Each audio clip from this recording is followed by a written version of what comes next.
continue to not be first? Do we do enough? Well, I never shut up about it. It must have been about 16, 17. We nicked their guilt rings. Right, the bouncer's guilt ring. This is no good for me. That's the reality. If you want the honest truth, and I see it every day.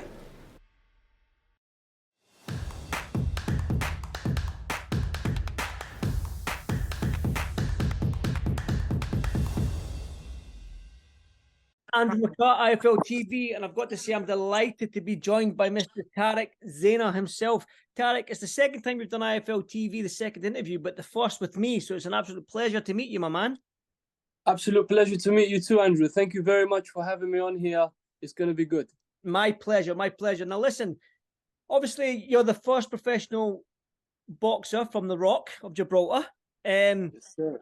Let's just go back a little bit then. Obviously, Gibraltar is a small place. There probably ain't many boxing clubs there. So how did you get into the sport coming from Gibraltar? So believe it or not, for a lot of time, there was one gym in Gibraltar. It was called Ernest Boxing Gym. And all the kids from Gibraltar used to go there. As you know, Gibraltar's got a 30,000 population. So it doesn't take many gyms to accommodate all the kids who want to fight. So there was one gym the whole time that I was growing up, and that was the gym where everyone went to. But now there's actually two gyms, and they're doing pretty good. I believe it or not, we have a second professional boxer from Gibraltar. He fights, I think, in the super featherweight division, and his name is Tyrone Butaji. So after me, my fellow gymmate, we used to train together for years, has finally made the step, and now we have two professionals out of the Rock. Oh, there you go. Listen, you're starting a trend, Tarik. You're starting a trend, which is good to see. Well, you're a professional boxer. I'm looking at BoxRec as we speak, and obviously, listen, it looks like you're doing very well. You're 12-0, 8 knockouts.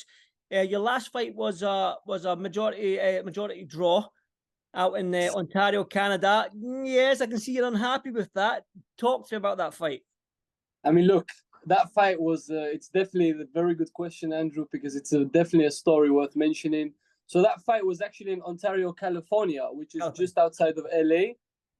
And it was for the WBO Latino title against the top 10 in the world ranked opponent in Jesus Saracho.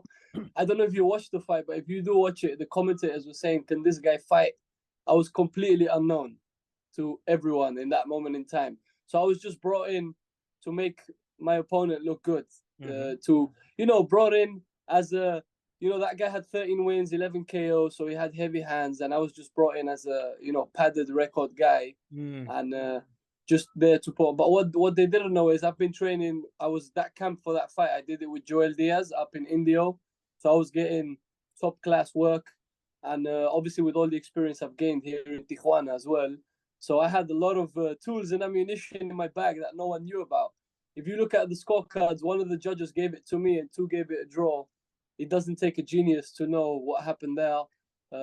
But, we learn from it. We go forward. It was such a great experience. I put on a show, and I'm very excited to do the same on another big stage and a top-level fight. Because, Andrew, I don't want to be in it for, these little small hall shows, I'm not worried to put my own the risk. I want to get in there with the top guys. Let's go, anyone. And I'm now currently number 10 in the UK. Yes. So anyone above me, let's get it on, Well, that's the interesting thing, Tarik, right? Is because you are number 10 in the UK in a division which in the UK is stacked with talent, with Ohara Davies, Chad Catterall, Adam Hassine, guys like Harlem Eubank, Dalton Smith. There's probably more. Lewis Ritson as well. He's a former British champion and down at lightweight as well. So them alone are some talented fighters, but you've yet to fight professionally in the UK, even though you do hold a British passport coming from the Rock as well.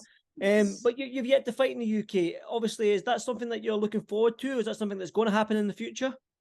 What's going to happen after this interview, Andrew, is I will get my break in the UK. I've done everything I'm supposed to do. I've come out here to Mexico. I've built my wealth of experience. I've gone to America.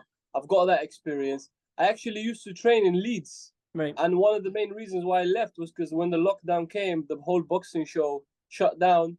So I was like, if I want to make something out of my sport that I love, I better get out of here. So that's why I came to Tijuana, Mexico in the first place. And now I'm still here because what did I notice is that the level here was way above the British boxing level.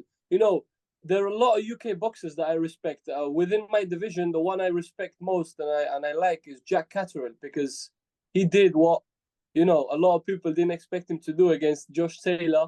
You know, it is what it is. But all the other 8 above me, they're all hype jobs. Specifically, I mean, I'm not going to say any names, but there's a lot of hype jobs in the UK. Please do, Tarik. Please do. Look, you know, one problem with the UK that I don't buy into is they tend to hype these fighters as if they're the next big thing, and then the moment they face someone worthy, they get found out. I mean, look, I'd love to fight Adam Azim, Dalton Smith, Harlem Eubank, who else? Lewis Ritson is already past it. You know, he's a good fighter and whatnot, but he's already past it. Robbie Davis Jr. probably not going to come back from that ankle injury. Casey Benjamin just came off 2 fights, a loss, so I doubt he's going to want to take another risky fight. Kane Gardner, I don't know who he is. I've never heard of him, but I know he's fighting Pierce O'Leary on a Frank Warren show next. I've studied all these names, Andrew. I know all of them one by one. I know Ohara Davies is just a hype job, talks too much. Josh Taylor made him quit. I'll probably make him quit if we fight, you know. So any of these guys, you know, Andrew, in the UK, they all love to protect they all love to, like, oh, you know, let me try and make as much money as I can before I get in a risky fight. But what legacy is that? If you want legacy, you need to get into risky fights. You need to get into real, you know, 50-50 fights. And when was the last time 2 prospects from the top 10 faced each other? Try and name me 2 UK guys with undefeated records or with very good records that faced each other, put it all on the line. It's very hard to name any of that, because it does rarely happens. Everyone's trying to protect their fighter. But then what happens is they fight all these guys who are barely coming to win. And then when they actually do step up by going to America or having to face a live opponent due to ranking, they get beat. I could give you so many examples. Let's talk about recent upsets. Look, Ramla Ali, she fought that Mexican from Tijuana. She got KO'd. She's going to rematch her now. I don't know how that's going to go. Gary Cully was said to be this next big lightweight thing. They brought him a guy who's finished. That guy, Jose Felix, is not even that good in Mexico anymore. They don't need him here anymore. So they took him over and he just beat one of the highest prospects. You know, who else? Oh, yeah, actually, Lee McGregor. He fought a Mexican from TJ, Eric Robles, for the IBO world title. He got beat as well. It was a good fight, but he got beat too. So what happens? Every time they step up, they get beat. So what does that mean? They're doing something wrong, clearly. You know? I listen, I think what we need to do, we do need to see these young guys fight each other and put their own on the line. We've seen it with the heavyweight division as well, especially domestically here in the UK with the guys like Fabio Wardley, David Adelaide's and Fraser Clark's and stuff like that. So, and I think you're right, because I'm an old school boxing fan, and I remember I was born in the 80s, but I didn't watch the boxing in the 80s. I was too young. But the Haglers, the Hearns, the Leonards, the Durans, all these guys fought each other, rematched each other, lost against each other, but it didn't do nothing to their record. It done something to them records, but it never done nothing to their legacy, if that's what word we're looking for. Do you know what I mean? And I agree with you. We do need to step up a little bit and face each other. And I think that's what boxing needs. Not just the domestic scene here in the UK. I think world boxing needs that right now. 100%. And you know, it made them more legends, man. The Four Kings, everyone talks about them. My favorite fighter is Marvin Hagler, because he'd get in there with any man, anytime. You know, he went to England, beat Alan Minter. He's Hagler, man, legend. Sugar Ray, Roberto Duran, Tommy Hearns. You know, the Four Kings, everyone knows about them. And that's exactly one of my points on this interview, Andrew. Any guy, excuse me, I was about to sneeze. Any guy in the top 9, if they have the peanuts, the cojones, as we say here, let's get it on. You know, let's get it on. Any promoter, matchmaker, Eddie Hearn, Frank Smith, Frank Warren, Sauerland Bros, Ben Shalom, let's get it on. You know, now this next hype thing and coming out of the UK is obviously everyone's jumping on the bandwagon. Adam Azim. Man, did you watch his last fight? It was flatter than a flat tire. You know, he looked average at best. There's guys here that no one even knows who look better than that.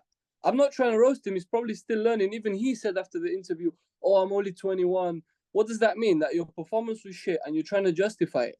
But the problem that I have is why are you trying to hype yourself as if you're the next, I don't know, American or something, when you're not, you know? So let's get it on, test yourself. If you truly believe you are what you say you are, put him in someone who's a live opponent, a true live opponent. That kid he fought, the Aaron Fanyan, guess who he lost against? The Mexican from the South. Mexicans from the South are not even as good as here in Tijuana because there's not much, you know, good sparring opponents, not much. They just have a big pair of, you know what I mean? And they dare to step to the fighter. And that was his only loss against the guy from here, from Mexico. So that speaks volumes about why am I here and what am I doing here? You know what I mean?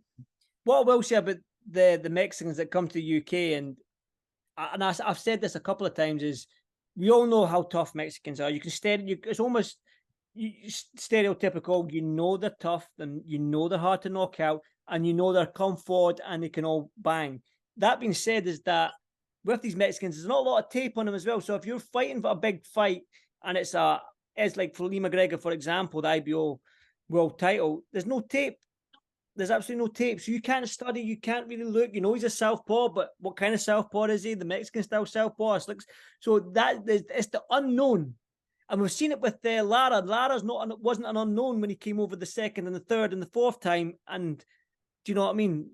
You know, Andrew, it's very funny that you speak about that example because that was one of my examples that I had noted down to mention, the Josh Warrington upset. Believe it or not, when that fight happened, it was February 2021. And I had already been in this country for about 4 months because I came here in October 2020. And I remember in November, I went training down here in a gym called Zona Norte. And that gym is known. Munguia trains there. Navarrete trains. A lot of top guys train there. And I remember seeing Lara there sparring. And I remember he threw this hook. And just the air of the hook had this tremendous power to it. And I was like, man, who's this guy? And they were like, oh, he's just some guy from Mexico City. I was like, all right, cool. And then a few months later, that fight gets announced. And obviously I used to train in Leeds. So I know people that know Josh Warrington. So I spoke to my ex-coach in Leeds and I was like, Keith, how's it going? Look, you know this guy Josh Warrington is fighting. Please don't overlook him because I've seen him spar and he's got some heavy hands. And everyone who knows Josh Warrington, he's the come forward guy. You know, he's not going to stand there and jab you. If he was a stand there and jab you guy like Lee Wood did, he would have beat Lara easily. But he's the complete opposite. So I kind of called it before it happened. And then after that, my coach in Leeds had a higher respect for me because he was like, damn, man, you actually called it. And that's what you're saying. That's Mexicans for you. Classic Mexican style. Hands up, take two to give one, you know? That's the thing. And I mean, it is exciting because I think if you had to pick a style which is fan friendly, everyone would probably say the Mexican style. I mean, it is the fan friendly style, and that's why it's exciting. That's why we probably bring the Mexicans over to fight our contenders, is because we know we're going to get a fight out of them. Of course, and it tests your contender to see if he's actually worthy of the investment that the promoter is going to make. Because many of these guys, they look great against all these journeymen with 100 losses, 150 losses. But then the moment they actually face a guy who actually hits you back and is not scared to take a punch, you know, everything changes. I mean, there's so many examples that I can go into, but you know, it's not worthy. But you know what I'm talking about. And my thing is that all these guys, all these top 9 guys, let's get it on. Let's see if you're actually what you say you are. Let's see if it's if it's actually substance and not hype. You know, let's get it on. Let's see if you actually put your money where your mouth is. So what you said there when I asked the question about coming over to the UK and that, and you said after this interview, during this interview, so what are your plans now going forward then? Are you looking to come to the UK and try and get back on the scene over here? I mean, look, I've not even got into the scene, so how am I going to get back into it? Well, I haven't got into it in the first place. But what I do know is this. Look, currently I'm working with 2 fantastic managers. They work together. Vadim Kornilov, I think everyone knows who he is Bivol's manager, Butaev, and all these guys. And the other one is Gabriel Barron. They work together. I'm currently working with them. So anyone watching this, if you do want to get a hold of me, you can message them or drop me an Instagram DM or an email. You know, we're very accessible. Thank you to social media and stuff. So that's one of the reasons why I started working with these guys, because everyone knows them. They're very easy to get a hold of, world famous managers. So I'm going to try and, pressure them to tell them to get me into the UK scene, because I feel like the UK needs a guy like me who's not scared to risk his own, who's going to come to give the fans what they want. UK fans are world famous. Everyone knows how great UK fans are. And I'm pretty sure my character, my fighting style is going to gel perfectly with that. It's just a matter of finding the right guy who's going to give me the opportunity. And I'm confident it's going to happen post this interview, because someone will watch it and think, you know what, he's right. Let's get him on. Let's see what this guy is about. And I promise you, I won't disappoint. It's just a matter of time. I see guys from this city getting matched all the time. Recently, actually, that Joe Cordina, who's another UK fighter that I like and look up to, because he went in there with serious operators and he showed up. I like him a lot. And he's fighting in Monte Carlo on November 4th. And one of the guys fighting, Suleiman Sissoko, is from the same gym where I train at, Isaias Lucero. Another 15-0, 13 KOs or something like that. That's a great matchup. So it's just a matter of time before my name gets put into the hat. Well, I'm you know what, you've got me intrigued, to be honest, Tarik. I'm actually intrigued when you do come to the UK to see, because like I said to you, the prospects we have here are the guys like Dalton Smiths, Harlem Eubanks, Azims, Ohara Davies looks like he's going to get his shot at that WBA world title. And there's actually a Scottish guy who's undefeated called Martin Crossan, one of my countrymen who's doing quite well as well. He's ranked just behind you in 15th or 14th, I believe. So we've got some good prospects here, and I would like to see them tested. And if you're that test, the way you're talking, the way you're confident in what you say, I'm intrigued. I'm excited. I'm looking forward to see when you do come across to these shows. 100%, Andrew, because look, I'm not in this for money. I'm in this for legacy, man. I want my name to be remembered with guys like Marvin Hagler, Sugar Ray. This guy, Tarik Zaina, went in there and fought any man, anytime, any place. You know what? If it even came down to it, I'd do this for free. I love fighting. I love this sport. I'm not even kidding. I would literally fight for free if it came down to it, because that's how much I love this sport. Let's get it on. Let's give the fans what they want. It's a fight at the end of the day. What's the worst that can happen? You get knocked out cold. No problem. Get up and fight another day. It's boxing. It's a brutal sport. When you signed up for this, you knew your life is on the line. So why are you trying to? It's like, let me sign up and to start training in the gym, but I'm only gonna do a certain amount of weights because I don't want to, step up too much in case I hurt myself. Is that why did you join in the first place if you're gonna protect your and fight all these guys with 100 losses and all these guys who haven't fought in 2 years, or all these old men who barely have anything left in the tank? Man, all of these top 9 guys, they're all young. None of them are past their peak. They're all within the age range of 25 to 31, 32, which is your peak physical age.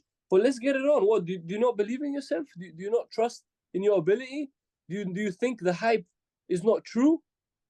There's got to be some sense of doubt going on within their mind, because if there wasn't, they'd be willing to put it on the line. They'd be willing to actually face someone who's going to come and put it on them and actually test their skills and hearts and peanuts and see if they're what they say they are. You know what? I like what you're saying. Like I say, you're speaking with confidence, and I'm intrigued. But I've got to ask, since that you are in Mexico and you are from the Rock and you've trained in the UK, how would you describe your style? And have you adopted that Mexican style, or are you still a little bit more off from that a little bit? I mean, look, boxing, Andrew, as you know, styles make fights, right? And one style is never going to get you to the top of your game. Sooner or later, you get found out if you can only do one style. So obviously, it'd be stupid to tell you that I'm a full-on Mexican brawler, because look at me, I'm a slim, somewhat slim guy. I'm very tall for my weight. I'm a 6 foot, 140 pounder. That's quite tall, right? So obviously, I use my range and reach a lot. But one of the main reasons why I came here is to develop that Mexican style, because the complete fighter is a fighter who can do many things and can adapt to whatever his opponent brings. Now, if I'm facing a guy like I faced in my last opponent, Jesus Saracho, he was short, very big and strong. I'm not going to stand and trade with him in the pocket. Why would I fight a Mexican in his own game? You know what I mean? That's like if I face a Cuban, I'm not going to try and dance with him and jab with him, right? I'm going to try and sit on his chest and hit anything that is hittable, right? So for me, my style, if I were to describe it, I'd tell you it'd be a guy that adapts to whatever the opponent brings, which is, as we know, is what all the greats did. The Floyd Mayweathers, the Roy Jones, the Terence Crawford most recently, you know, the Andre Wards, all the legends that we know, they adapt to whatever the opponent brings. Obviously, I've got my base of you know, rangy, good jab, good straight punches, but when it gets down to it, and I have to bite my mouth guard and plant my feet, I can perfectly do that. Sparring in Mexico is not learning. Every spar here is an absolute war. So you need to learn how to bite your mouth guard and trade 2 for 2, 1 for 1. You know, so luckily, from my experience that I've gained here, and don't forget, I've trained in the Joel Diaz camp, and Tijuana is right across the border from the US. So, you know, LA is right next door. As you know, a lot of great fighters train there.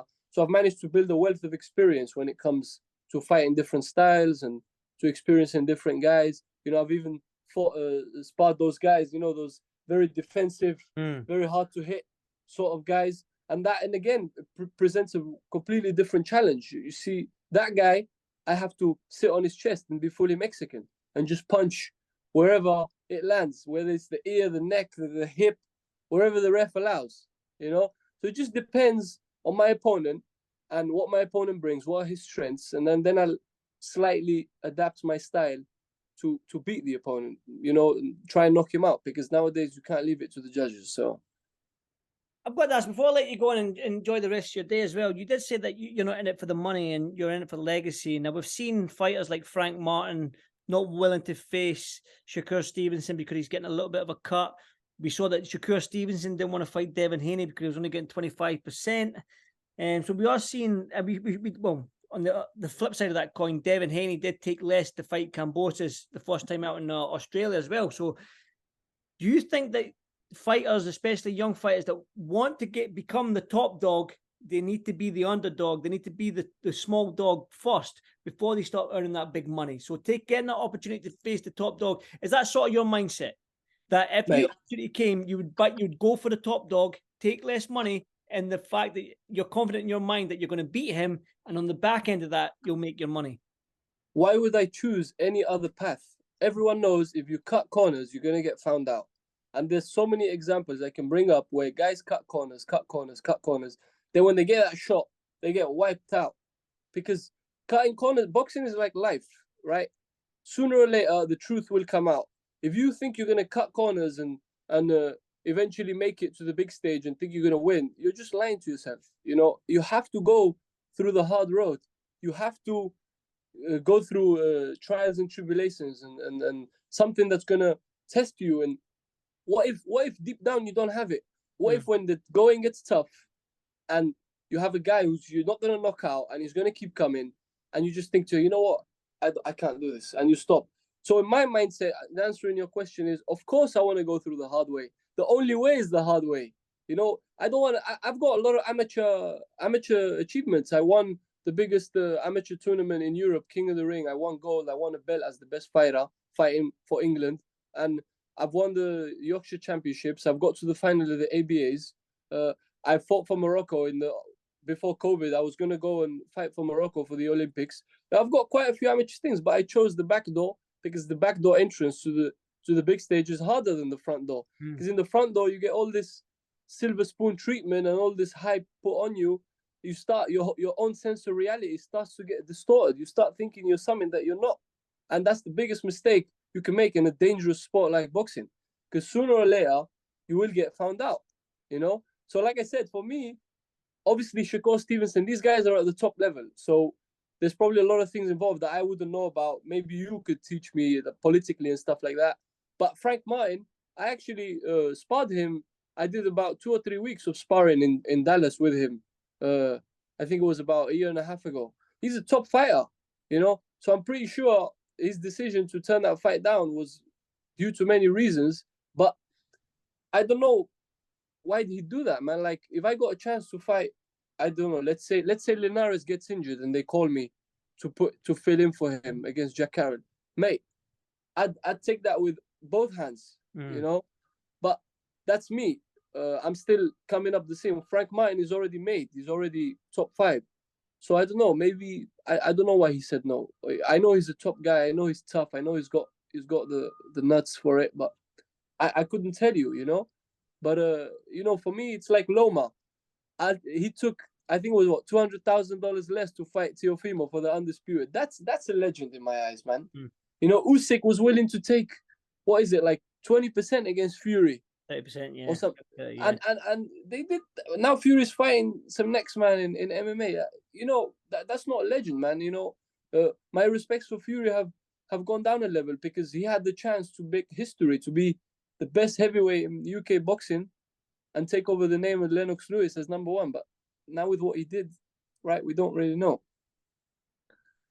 Right, well, like I said to you, before I let you go and enjoy the rest of your day, I do have one final one quick one. Do you have a message for all the UK fighters out there, the fighters that we mentioned at the beginning of this interview, the Dalton Smiths, the Harlem Eubanks, the Ohara Davies, all them guys? Do you have Adam Azim? Do you have a message for them? I mean, the message is pretty clear, and if you watch this interview, you'll know.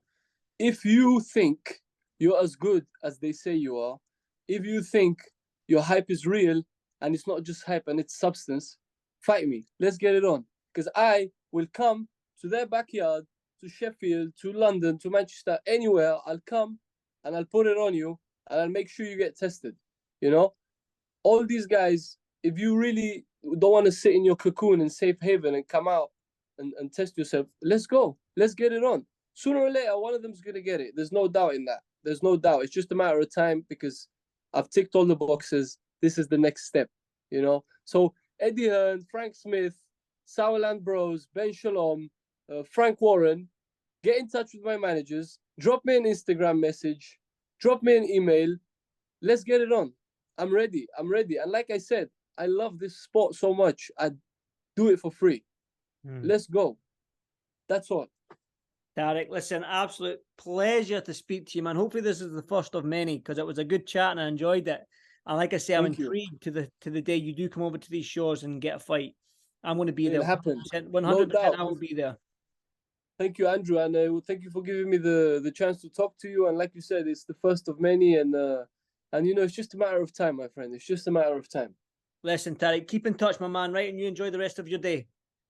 Thank you so much, Andrew. Have a blessed day, mate. See you. Thank you, brother. Thank you. Thank you. To not be first. Do we do enough? Well, I never shut up about it. It must have been about 16, 17. We nicked their guilt rings. Right, the bouncer's guilt ring. This is no good for me. That's the reality. If you want the honest truth, and I see it every day,